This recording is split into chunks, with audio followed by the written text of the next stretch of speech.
We're going to talk for a little while about film acting, of which I've done a little bit. And the first thing that will happen to the audience is, of course, for the rest of the day, they will be completely ignored because you don't exist. My fellow actors and I can regard you as the crew, right? And once you're in front of that camera, nobody exists. Nobody, except the other person in the scene. And what we do, we actors who are in the movie, we hang on to each other's eyes. That's the most important thing in film. Eyes, eyes. If you're fair and you've got blonde eyelashes like I have, you wear mascara, because if you have blonde eyelashes and you're in a movie, you might as well be in a radio play. In the cinema, it's a very, very infinitesimal space you have in which to work. So this is our movie camera here, and we use that as the movie camera all through this show. So what I'd like someone to do is to put down a mark for me. Is there an assistant who can put down a mark for me to hit for a close-up? We just need a piece of tape or a bit of chalk or something. I thought it was going to panic everybody that I asked for something. Just, where am I? Let me just see where I am. Pull it up, the camera up a bit. Is that as high as, that's it. Just hit there. Put it on my feet there. Now I've got to come in and get to there. If I go to there, in a movie camera, I've gone through the focus, because the focus ends here, and the focus ends here, and so if I'm back here, I'm fuzzy. So the way to do that is to get on the mark, and if you're going to say a line, you go backwards. So when you go forwards, if you're going to say a line, and then you're on the mark. That's the first simple lesson. With a close-up, which I've started with close-ups because they are eventually what sells you in a movie, because people see your eyes. And I'll take my glasses off. What you get in the cinema, my friends here watch the monitor. What I often see in television or cinema is people who are looking at someone else and they change eyes. Can I have some? Come stand here, Simon. Do you stand off camera? Mm-hmm. And then I will look at you. Mm. Stand. Always remember, if you're doing a close-up with somebody, you are the off actor, the one who's off the set, get as close to the lens as possible to bring the other actor around to the most advantageous for him, which is right round to the lens. So you don't pan right, cameraman, because you'll hit something. Now, you see actors, and they're acting, and they change, and it's an infinitesimal thing in the eyes, is they change eyes as they're talking. Can you see my eyes changing there? Yes. Just, I'm changing eyes. Yeah. And I'm blinking. Now, that is two of the worst things to do.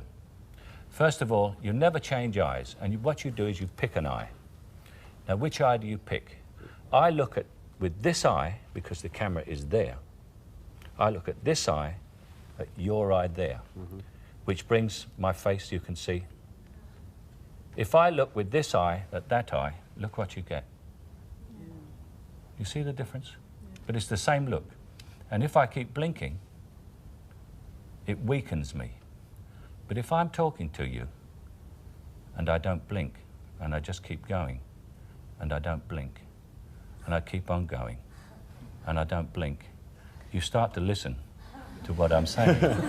And it makes me a very strong person, as opposed to someone who is sitting there going, which is someone who's completely flustered. The camera is like somebody who loves you deeply. It's the most incredible of mistresses or lovers, whichever sex you are, because it will love you forever, in spite of the fact that for the rest of your career, except on given occasions, which we will come to, you ignore it. It does not exist. You never look into it, you never know it's there.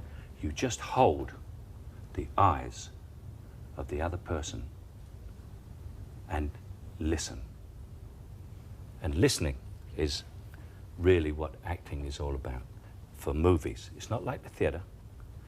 It's an entirely different situation. When I was in the theatre, I was inadvertently given some advice by the theatre producer. When very young, I was in repertory in Lowestoft. And he said to me, "What are you doing, Michael?" And I said, "Nothing, sir." He said, "What? What do you mean, nothing?" I said, "Well, I haven't got anything to say." So he said, "What do you mean you haven't got anything to say?" He said, "Of course you've got things to say. You've got wonderful things to say. But you sit there and listen, think of these extraordinary things to say, and then decide not to say them." That's what you're doing. And that is the greatest piece of advice I can give to someone who wants to act in movies, is to listen and react. But also, when you get really close to the camera, if some directors go in for a massive close-up, the thing that people never do in real life is they don't say, "Oh, I don't want to go out. I'll have the egg and chips, you know." But you will see actors doing that all the time. And so when you get in here, that doesn't look so obvious until you get in here, you know. So, but you've got to just be. There is no one here. It's just you and me. You'll be standing there. And there isn't even a camera. And you just say, "Well, no, I don't think I'll have the egg and chips. I'll have the caviar and bellinis. Shall I?" And they say, "Well, no, what do you really want?" And you say, "Well, he's not doing anything." And it's a story of Jack Lemmon, who was working with George Cukor. And it was his first movie, and he'd come from Broadway, theatre. And he kept doing it, a scene. George would say, "Cut, less, Jack, less." Jack would do it again. George, "Cut, less, less." Again, "Cut, less." And Jack finally said, "Look, if I do any less, I'll be doing nothing." And George said, "Now you've got it." But there is a sort of feeling that you have to get. Just stand up. It's a feeling that you have to get. It's just the two of us talking to each other. Yeah. You understand what I mean? Yeah. And the moment I'm saying it's just the two of us talking to each other, I know I'm doing it for all these people out here. Yeah. And I've even said to a director, he said, "I didn't see that, Michael. I didn't see that on that take." And I said, "Where were you sitting?" He said, "There." I said, "How are you going to see it? The lens is here." You know? And so what you're doing, and the test for this is like, supposing you were rehearsing a scene.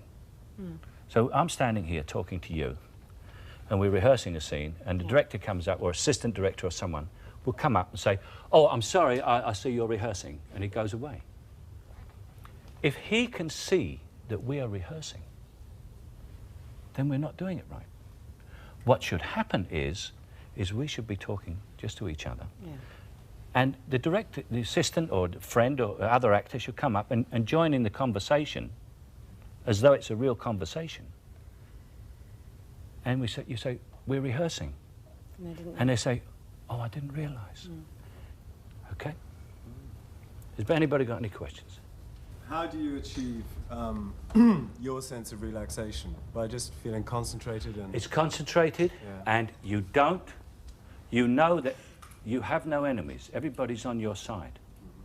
The camera is like a belt or a net behind you.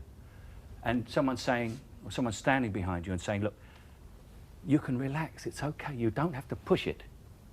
Like, say, in the theatre. You don't have to push it, just relax and let it come out. If you do it right for them, for this camera, it will catch you every time you fall back.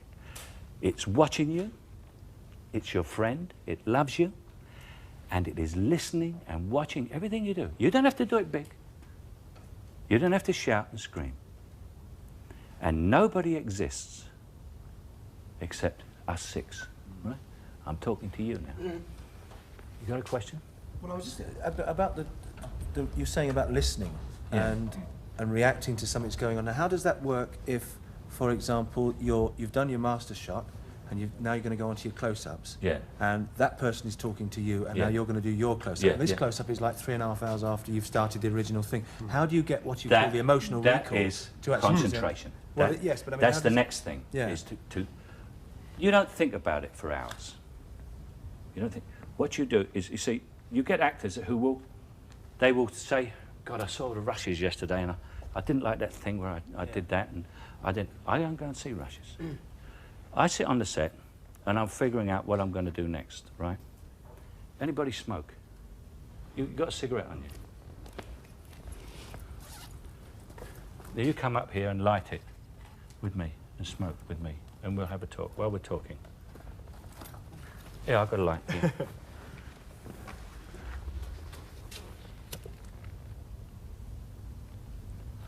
So now we continue this. And the thing is this, is that you concentrate on what you're doing. And you somehow, it's very difficult to explain, you go into yourself. Remember, you've still got the same person there. Although it was a long shot, if you're standing here with me and they shot it from over that camera there, this is a long shot, I was still talking to you here like this. So when the camera comes here, I'm still only doing the same thing, although I might calm it down a bit on the face because it's closer. Well, the thing you don't do in a long shot is smoke. You know why? Yes, you can. Because now we're going to do the close-up. Yeah. Where did you take the puff? We've got to do exactly the same lines. Where did you change hands just now? You've got to do it exactly the same. So everything you do, if you're going to... Come borrow a cigarette. I don't smoke cigarettes, but I'll try. So if you're going to do a long speech and you go, yes, I'll do this long speech now, and then I'll... when I say I'll take another puff. So you took another puff on another puff. And you remember that, because when it comes back to it, it's the most difficult thing to do in a master. If you start fiddling with anything, when they come into the close-up, you're doing the line and you're going, I'll tell you what I'd do. And she says, no, not there. No, you did it when I take another puff. You said, I'll take another puff. No, you did it immediately, you said puff. I'll take another puff. And the whole scene's gone out the window. And you probably have to shoot the master again. So never smoke or fiddle.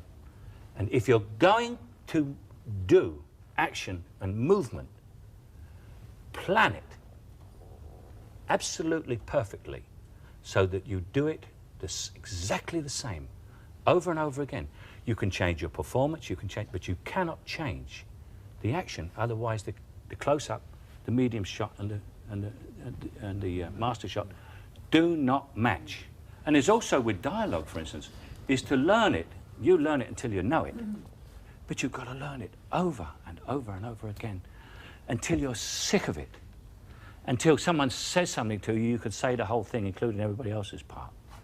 Because the tension of that actual close-up is when you're standing there and everyone goes, right, quiet, turn over, speed, action. And you go, to bum or not to bim, that is the question, you know, and that's it. And it's up till that moment, because you're just a guy who just got up, you know, and said, I'll have cornflakes. And what you see is a guy going, I'll have cornflakes. You know? Because he said, turn over action, and you, unwittingly, were standing there quite calm. You knew the lines about I'll have cornflakes. And they go, turn over, speed, action.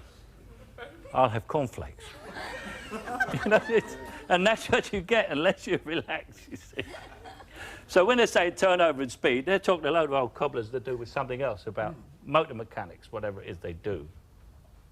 And the other thing is you always cheat as much as you can. Always steal, but only steal from the best people.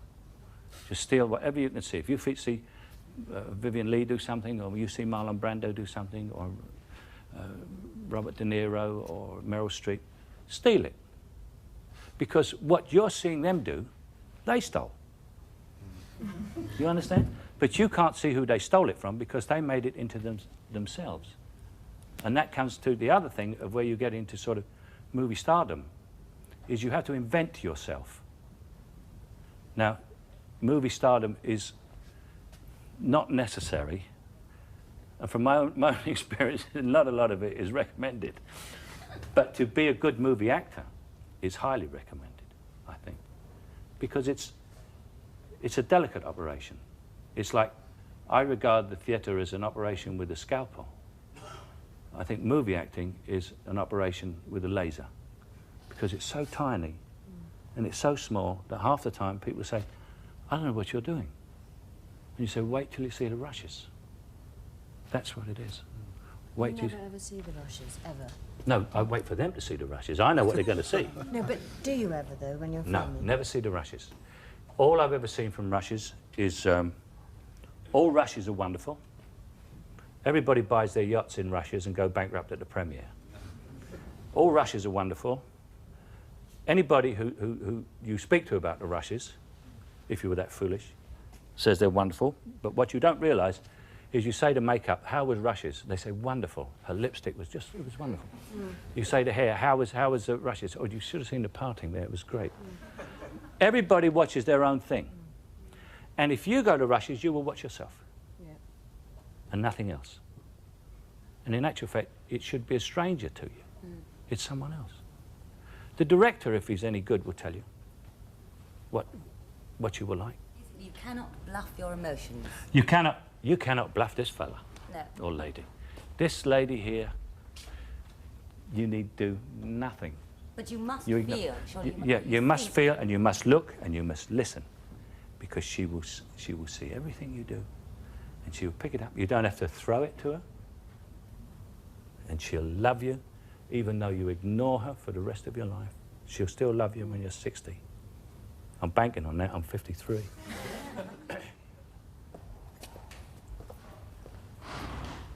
You'll never guess who I'm calling on. Well, I wouldn't have believed it myself 3 months ago. I'm here, gal. Well, that's life, isn't it? You never know what's around the corner. Do you know what I mean, down 1 minute, up the next. You drop a tanner, you look around, and what'd you find? Ruby. Hello, baby. Hold it. Gotcha.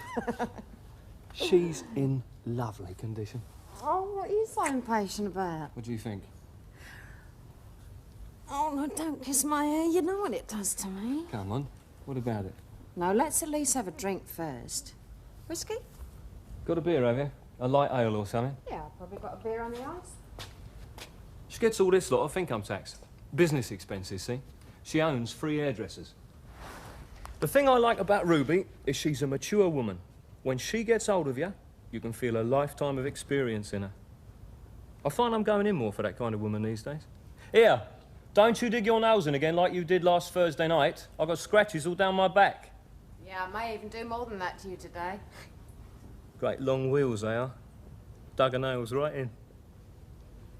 She's had 2 husbands, both dead. And I got a good idea what they died of and all. She don't keep asking, do you love her, like all these young birds do. She don't even mention love.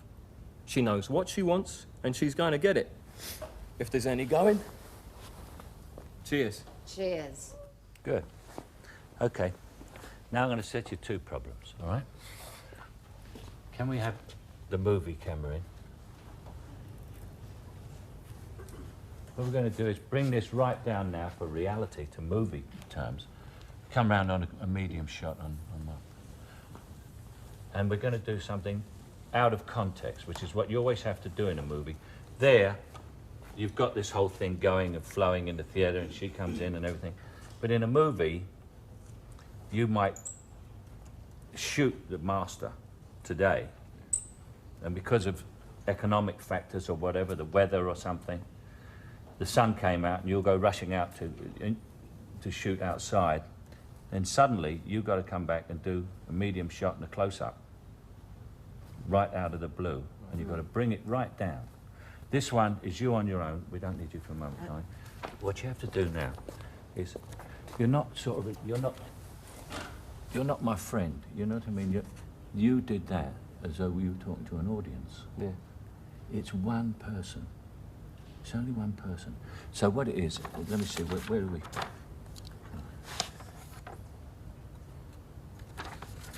See, gets all this lot off income tax. Business expenses, see?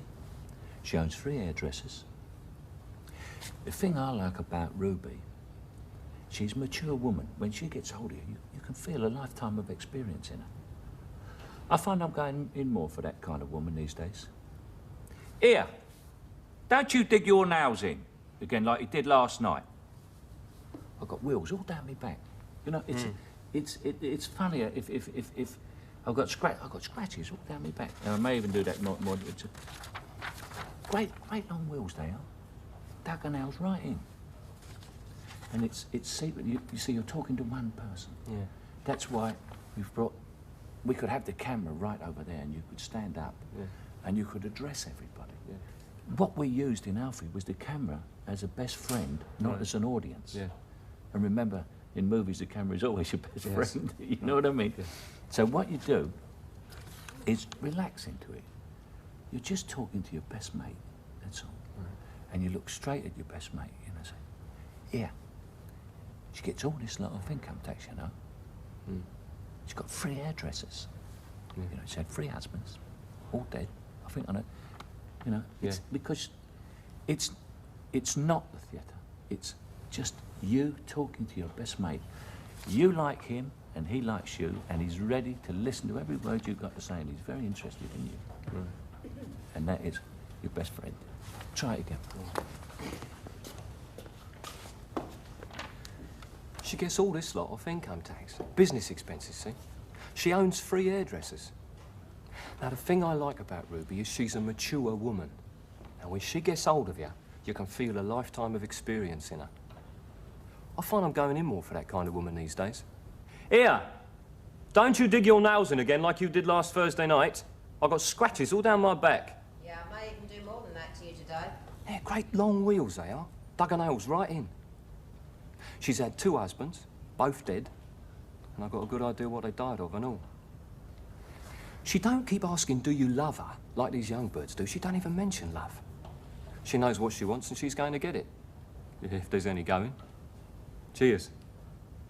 Good, much better. Let's go in really close on that now. Now, look at the monitor. Cool. You see? Right, yes. Now, anything, if you go, oh, shit. Yeah, no faces. Right. No faces. Everybody pulls faces. People, when they talk to you, they don't come up and say, excuse me, could you tell me where Woolworths is? But because we are actors and we get kind of nervous, certain twitches come out in our face or even in our bodies, you know. You'll see an actor and he's doing this because he's nervous. There's no need for any nerves. No one, everyone's there to help. Just get that smile to the camera. Say, here, she had 3 husbands, 2 husbands, both dead. And it's funny to you because I have a bleeding good idea what they died of and all. Yeah. You see? Yeah. And it's to a mate. See? Where's that camera? She's had 2 husbands, both dead. And I have a bleeding good idea what they died of and all. Yeah. And this is a big thing because, you know, they died because she's in a bleeding kit, you know? Right. I mean, this is the... So it's just very intimate. Now, have a look at your close-up again. Yeah. You don't have to do anything except show with your eyes that you think this is bleeding funny. 2 of them dead and you know what they died of, Christ. You know? Right. Try again. She gets all this lot off income tax. Business expenses, see? She owns 3 hairdressers. Now, the thing I like about Ruby is she's a mature woman. Now, when she gets hold of you, you can feel a lifetime of experience in her. Slow down. It's your mate. It is willing to listen to you. Yeah. Just slow down, say. When she gets hold of you, you feel a lifetime of experience in her hands, you know? It's you know, it's the 2 boys talking together, all, you know, great bird, this one, you know. So you can go a lot slower. Right. Each single person, the reason this was done on the movie... It's got to feel like my best mate. Really, each single person must feel that they are not an audience, they're sitting there in the dark, and there's this man telling them what he thinks And it's rather funny and it's amusing and they rather like him and he likes them. Yeah. Right, let's have one more go. One more go. Guess all this lot off income tax. Business expenses, see? She owns 3 hairdressers. Now, the thing I like about Ruby is she's a mature woman. When she gets hold of you, you can feel a lifetime of experience in her. I find I'm going in more for that kind of woman these days. Here! Don't you dig your nails in again like you did last Thursday night. I got scratches all down my back. Yeah, I may even do more than that to you today. Yeah, great long wheels they are. Dug her nails right in. She's had 2 husbands, both dead. And I've got a good idea what they died of and all. She don't keep asking, do you love her, like all these young birds do. Do you know, she don't even mention love. She knows what she wants, and she's going to get it. If there's any going. Cheers. Are there any questions from the people who've been watching this? I have a question. If you're a novice is auditioning for film, Yeah. and you have a screen test, you're auditioning to a camera, what you were saying about, would you audition straight into the camera as if they say, do a monologue, or just no, speak to us? they would ask you to audition straight to the camera. So straight They into might the lens. do it, but it's highly unlikely. Most screen tests are done with another actor, not necessarily the great star who won't come down because you're a novice, but someone, they'll hire an actor who will, they'll put it on you like this, and then they'll do a close-up, and they make you turn sideways, and then they'll say, here is a scene, and they'll pick one of the more difficult dialogue scenes from the picture, and then you'll do this scene with the other actor off, the back of the head actor. And they will judge you from that, because you cannot judge by looking at someone and saying, oh, she'll be great on screen. Nobody knows what it is, but until you see the person on screen and they start to do their work, you don't know what's going to happen. And something happens to some fortunate people, and everyone wants to look at them, and that's it. That's what happens. And you'll see all those old screen tests. Sometimes they show them, Marilyn Monroe and James Dean. They're not that hot, because most screen tests show fear. I know mine did. My screen test for Zulu, the director came up to me at a party on the Saturday night after I'd done it on the Friday, and he said to me, that was the worst goddamn screen test I ever saw in my life. So I thought, oh, that's all right, I haven't got it.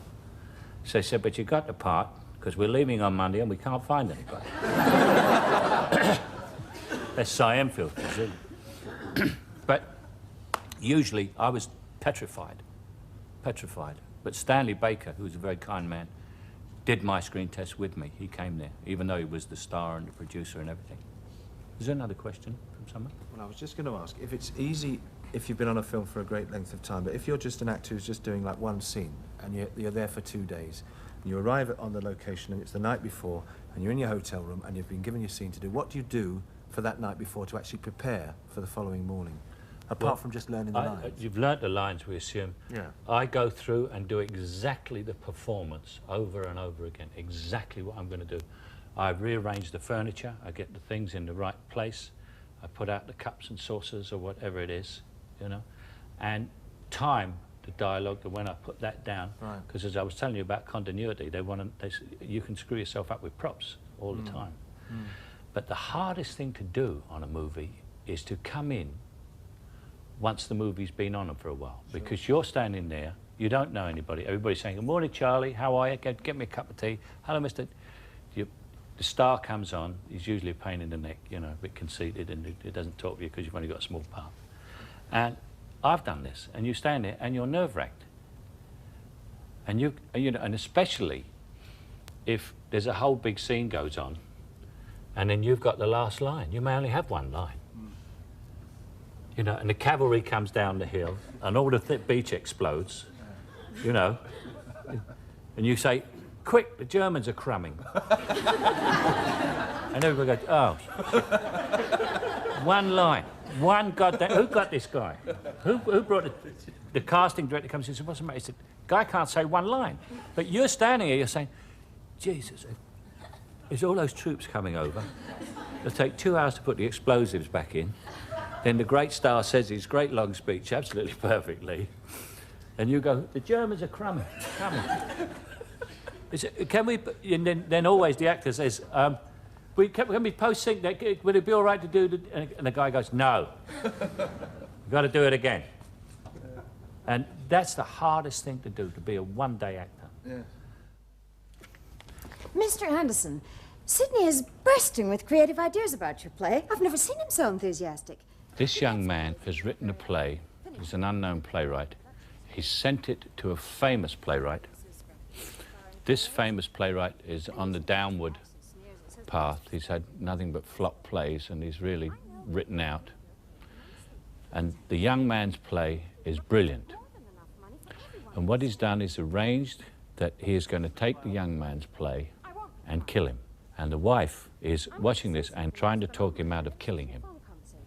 But what the plot actually is this. These two are homosexual lovers and have set this up in order to get rid of the wife. And it's very wrong of you to have offered to give it to him. I'm the one in this household whose eye is on the checkbook. I'm going to make a suggestion to you, Sydney. It's going to come as a shock to you, but I want you to give it your grave and thoughtful and earnest consideration. Will you do that? Will you promise to do that for me? Put aside the play you're working on. Yes? Put aside the play about Helga Tendorp and how she finds murderers and keys under clothes dryers. Put it aside, Sydney, and help Mr. Anderson with his play. Collaborate with him. That's what I'm suggesting. That's what I think is the fair and sensible and rational thing to do. Death Trap by Clifford Anderson and Sidney Bruhl. Put aside the drowning wife. I thought it was frowning. Frowning. Well, how much can I move this? Sorry. Yeah, you're right. That's you're all right. right. Just do it naturally. Put aside the drowning Don't wife. feel. No, that's Yeah, a terrible thing in the thing. process. Don't feel restricted. Just a You, yeah, but if you can do that, yeah. Frowning? What do you mean frowning? It's the drowning one. Yeah. Who ever heard of a title? It's Yeah. Groucho Marx. Eh? Yeah. Who ever heard of a title? Yeah, it's the silliest thing I ever heard. Drowning. Put aside the drowning wife. I thought it was frowning. Frowning. What kind of title would that be? The drowning wife. It will keep, Sydney. People are always interested in psychics who can point at someone and say, that man murdered that man. Put it aside, Sydney, please. Do for Mr. Anderson what George S. Kaufman did for you. Well, that's a very persuasive speech, Myra, and obviously very sincerely felt, though how it must have sounded to Clifford. Wow, I suddenly feel as if I'm on the spot. You are. Myra has put you there. As a matter of fact, she's put us both there. Oh, Sydney, I just felt I should bring it up now. May I just say, first of all, I'm overwhelmed, really honored and staggered that Sidney Bruhl would actually consider the idea of putting aside one. I mean, there I was in that theater when I was 12 years old, and who would think that someday I'd be standing here weighing up the chance. You get the gist of this passage. But the thing is, it's as if I went to a doctor, one of these world's leading specialists, and he recommended major surgery. Can I just say something? When he says, let me just sit there for a second here. Let me show you something. Watch that monitor there. You say to me about the speech about when I was 12 years old. Yeah. I mean, who would think that I'd be sitting in that theater aged 12 years old and that someday I would have the opportunity to be standing... Yes, we get the gist of the... You see what I mean? I reacted to 12 years old. You know, he's saying, you know, but you saw me do it, and I did it in movie terms, and because they could see the monitor, they laughed at it, which is what it's there for, you know. It's, do it again. I mean, there I was, sitting in that theater aged 12 years old, and who would think that someday I'd be standing here? We get the gist of the message, Clifford. You know, now he's sitting there a bit teed off about it. You know, not only is she having a go at him, the lover's coming up with... You know what I mean? So I want to see that pass over your face, you know. You have to listen very carefully to every goddamn thing he says, because you don't know what the hell he's going to say. Yeah. You know? And he could drop you in it now. Yeah. With one wrong word, he could give the game away to her. Right. And you've got her on the other side not cooperating properly. Can I just say something about that? Because just you've got quite get mobile on that. Is that if when you've got the camera on you like that and it's that close up and you're concerned about the camera? Yeah, I tell you what. No, you don't worry about it. And listening, and also is in the end you kind of think, well, oh, and so the face gets like that. Yes. Yeah. Do you know what I mean? That's Because that's why I stopped you. Your face went like that. No, I know. Yeah. You were starting to get frozen That's into right. that. But you see, put it on me. Now I'm in this close up, right? So I'm listening, but I mean I can't go like that, and I can't go like that. No. But I can go. Yeah. And I can use my eyes, because I'm looking at him, and he says 12 years old, and you go to Celia.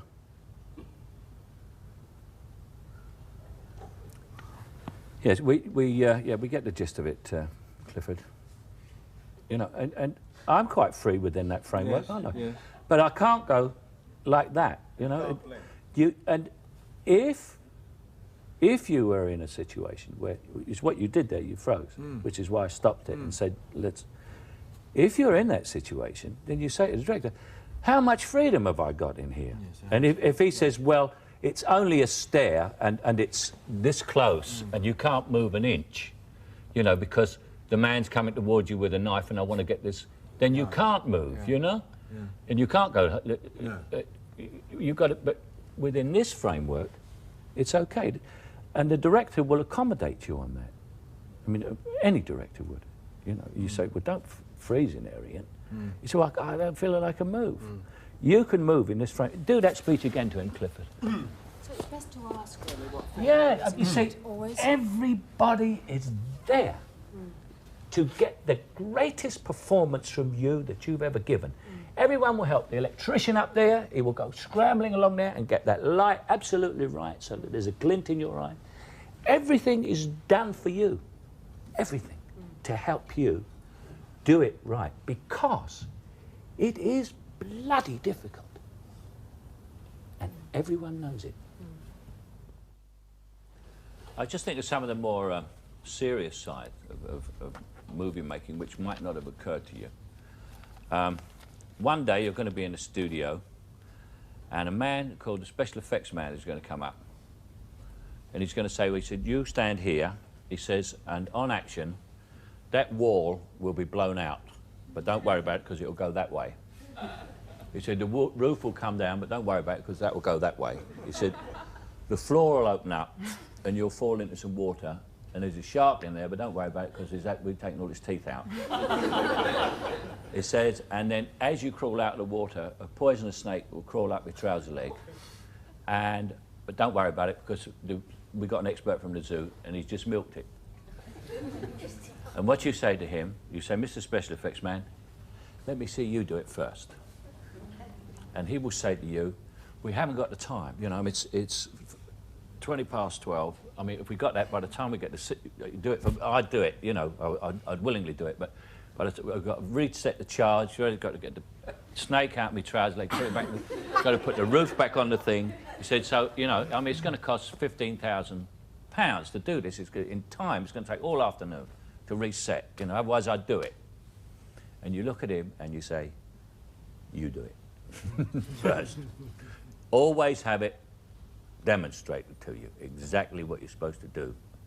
Any more? You have to do quite an intimate scene with somebody that you've never ever met before.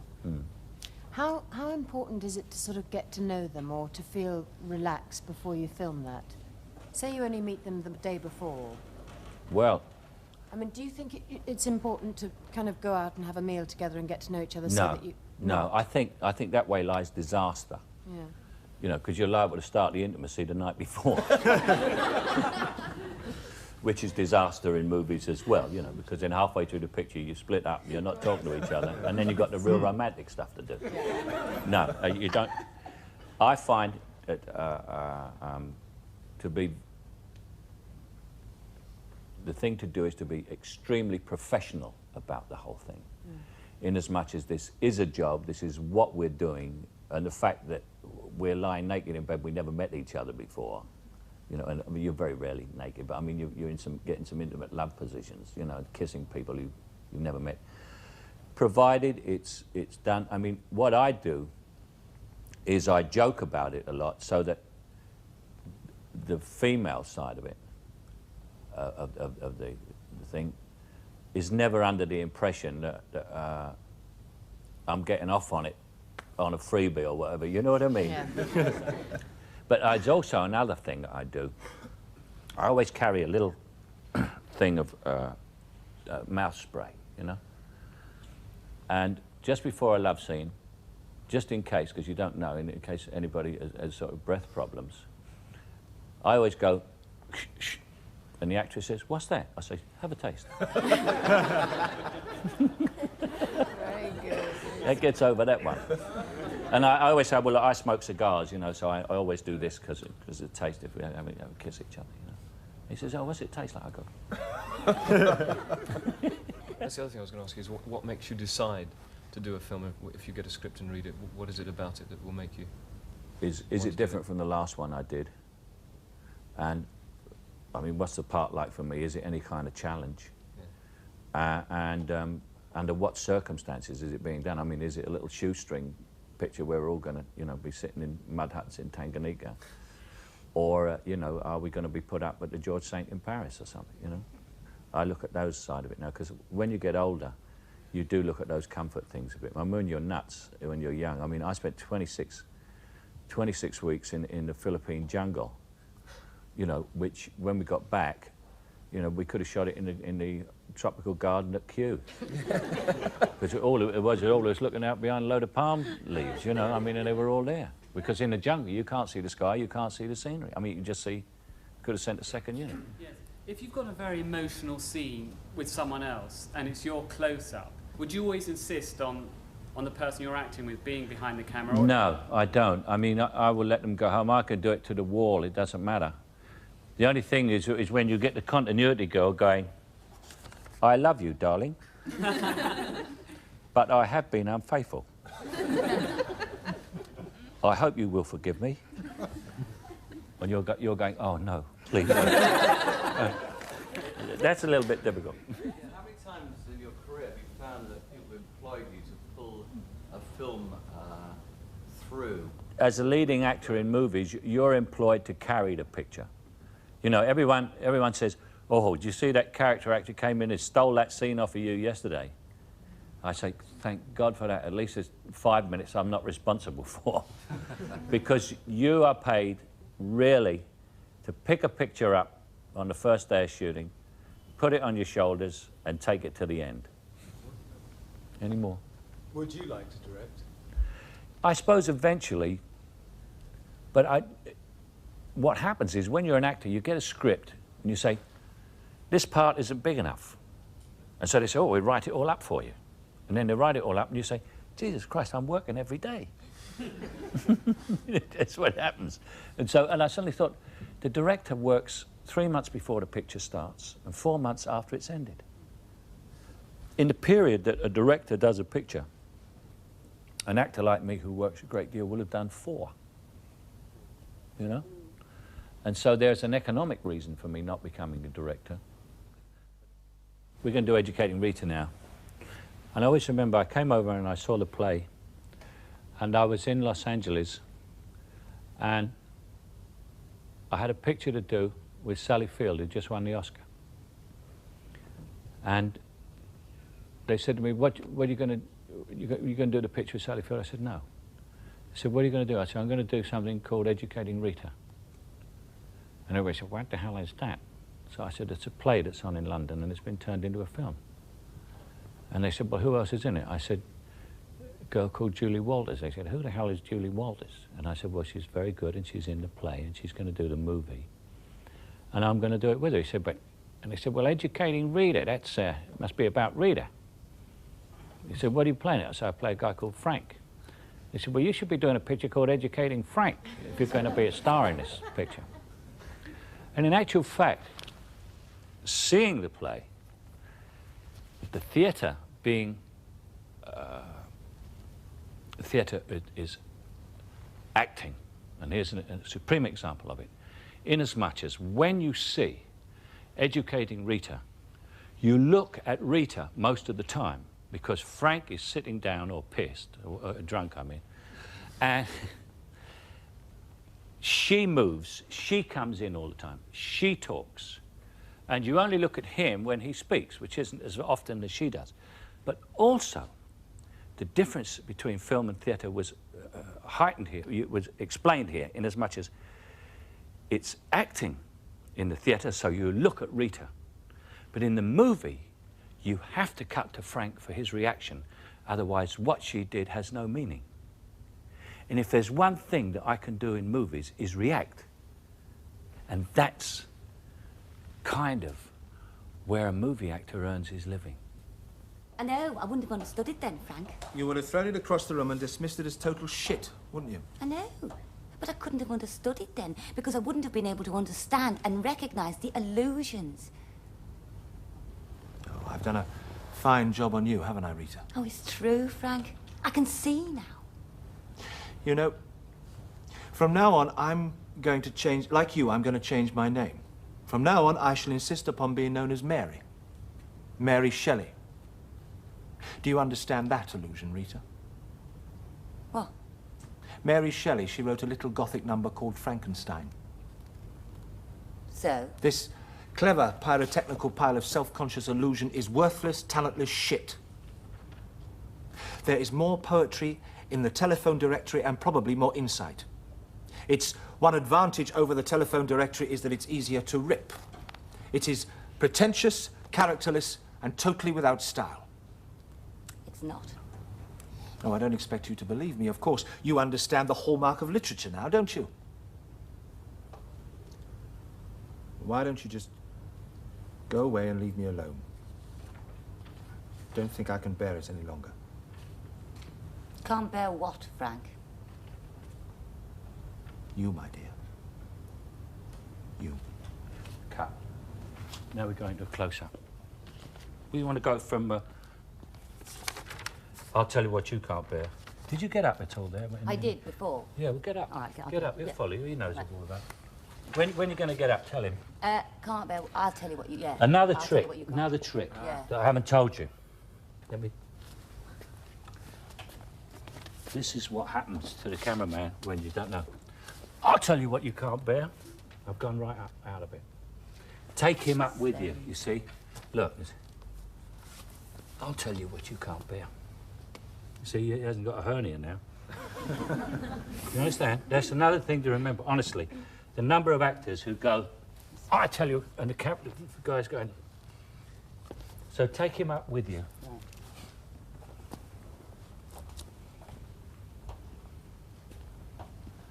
Go, I don't think I can bear it any longer. Can't bear what, Frank? You, my dear. You. Let me see. I didn't see that in your eyes. All right. He said, You, yeah. you can't bear what, Frank? And he said, you, my dear, you. That's one of the most hurtful things anybody ever said to you. And it doesn't result in you crying. Anger. Because you are what you're like, anger comes. That's why we get this next speech. Yeah. Because no one said it's hurtful, anything as hurtful as that to you. Certainly not him. Let me see it in your eyes. Right. The sudden hurt and then the anger. I don't think I can bear it any longer. Can't bear what, Frank? You, my dear. You. Yeah. Yeah, well, I'll tell you what you can't bear, Mr. Self-pitying piss artist. What you can't bear is that I'm educated now. I've got what you've got, and you don't like it. I don't need you. I've got a room full of books. I know what clothes to wear, what wine to buy, what plays to see, what books and papers to read. I can do without you. Is that all you wanted? Have you come so far for so very, very little. Oh, yeah. It's little to you, isn't it? It's little to you who squanders and mocks every opportunity and takes everything for granted. Found a culture, have you, Rita? Found a new song to sing? No, you found a different song, that's all. And on your lips, it's shrill and hollow and tuneless. Oh, Rita. Rita. Rita? Nobody calls me Rita but you. I dropped that pretentious crap as soon as I saw it for what it was. Rita? Nobody calls me Rita. Well, what is it now, then? Charlotte? Or Jane? Or Emily? Lovely. See? You'll see that played back, you'll be amazed at the difference between when you started and when you cut that. And, Yes. and when he spoke to you, I saw on your face the hurt or the anger or the whatever you felt, and I could see it in just small things. Come round on you now. Oh, I've done a fine job on you, haven't I, Rita? It's true, Frank. I can see now. You know, Rita, I think that, like you, I shall now change my name. From now on, I shall be known as Mary. Mary Shelley. Do you understand that allusion, Rita? What? She wrote a little Gothic number called Frankenstein. So? This clever, pyrotechnical pile of self-conscious illusion is worthless, talentless shit. There's more poetry in the telephone directory and probably more insight. Its one advantage over the telephone directory is that it's easier to rip. Stop. Let me stop you here. This speech. Take this speech. Let me sit there, Ian. I want to see someone who's slightly pitiful character. He's not really in control of everything. And he's trying to keep his head straight, which wants to go. But he's got to keep his head, because the last thing he's going to do is show this woman that he's drunk. And it's a rather pitiful character listening to her. And drunks don't react fast. There's something in the way that you sit isn't drunk, Ian. You don't go like this, but there's just, it's just, if a normal man sat down in the armchair, he'd sit like this, say, hello, how are you? And it, yes, you've got a difference. But a drunk is very small. And this character is, suddenly I'm a foot shorter and slightly pitiful. I've only moved about 2 inches. You're still going too fast. Still. You can read it if you like. No, I know it. If you wait, but forget about it, you know. But it's this clever, pyrotechnical pile of self-conscious illusion is worthless, talentless shit. It could be recognised as such by anybody with a shred of common sense. It's the sort of thing that gives publishing a bad name. Wit. You will find more wit in the telephone book. The only advantage this has over the telephone book is that it is easier to rip. It is pretentious, characterless, and without style. It's not. Oh, I don't expect you to believe me, Rita. You recognise the hallmark of literature now, don't you? Why don't you just go away? I don't think I can bear it any longer. Can't bear what, Frank? You, Rita. You. You understand what I mean? Yes, I do. Slower. Take it easy, Ian. Listen, and then feel everything. Do you think then on film acting, and the difference between film and stage is you do take your time much more on film? Yeah, because you can do things, you see, which people can't see. I mean, if I'm doing that, is there a camera on me at the moment? Yeah, is there? All I've got to do is go. And that's a big movement. You go, what did he do? What happened there? Someone's coming. You know, you create tension. Just do that. Right. Or that. Nothing. But slower and think about it, yeah? We go from... Get it up from here. Get it up from here. This clever pyrotechnical part of circle. Go from there. I'll tell you, let's go in a close-up now on this. Go right in close. This clever pyrotechnical pile of self-conscious illusion is worthless, talentless shit. There's more poetry in the telephone directory and probably more insight. Its one advantage over the telephone directory is that it's easier to rip. It is pretentious, characterless, and totally without style. It's not. Oh. I don't expect you to understand me. Of course, you understand the hallmark of literature now, don't you? Why don't you just go away and leave me alone? Don't think I can bear it any longer. Can't bear what, Frank? You, Rita. You.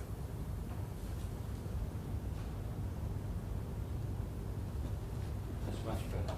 Much better. See the speed? It's come right down. It's easier And in a way. it's easy. I told you. Yeah. I told you. I mean, it's in a, yeah. Movie acting is relaxation. It's easy. If you are knocking yourself out, you're doing it wrong.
I regard the theatre as an operation with a scalpel. I think movie acting is an operation with a laser.